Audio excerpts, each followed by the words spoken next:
دوستو، اس کہانی میں جو راز چھپا ہوا ہے اس کو سمجھنا بے حد ضروری ہے۔ میں کہانی کو پڑھتا ہوں اور آپ نے جو بھی اس سے سمجھا کمنٹ سیکشن میں ضرور اپنی رائے دیں۔ ایک عقاب بادلوں کی چادروں کو چیرتا ہوا کوکاف کی چوٹیوں پر پہنچا اور ان پر چکر لگا کر ایک صدیوں پرانے دیودار کے درخت پر بیٹھ گیا۔ وہاں سے جو منظر دکھائی دے رہا تھا اس کی خوبصورتی میں محو ہو گیا۔ اسے ایسا معلوم ہوتا تھا کہ دنیا ایک سرے سے دوسرے سرے تک تصویر کی طرح سامنے کھلی ہوئی رکھی ہے۔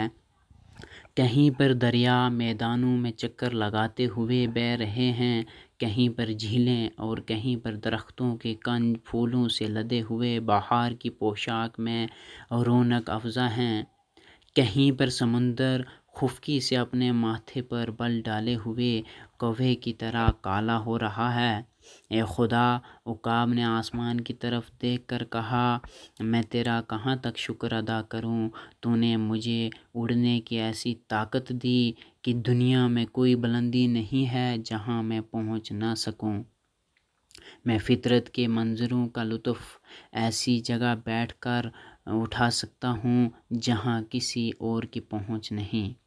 ایک مکڑی ایک درخت کی شاخ سے بول اٹھی، تو آخر کیوں اپنے منہ میاں مٹھو بناتا ہے؟ کیا میں تجھ سے کچھ کم ہوں؟ عقاب نے پھر دیکھا کہ ایک مکڑی نے اس کے چاروں طرف شاخوں پر اپنا جالا تن رکھا تھا اور اسے ایسا گھنا بنا رکھا تھا گویا سورج تک عقاب کی نظروں سے چھپا دے گی۔ عقاب نے حیرت سے پوچھا، تو اتنی سربلندی پہ کیسے پہنچی؟ جب وہ پرندے بھی جنہیں تجھ سے زیادہ اڑنے کی طاقت ہے یہاں تک پہنچنے کا حوصلہ نہیں کرتے، تو کمزور اور بے بس یہاں تک کیسے پہنچی؟ کیا تو رینگ کر آئی؟ مکڑی نے جواب دیا، نہیں، ایسا تو نہیں ہے۔ پھر تو کیسے یہاں آئی؟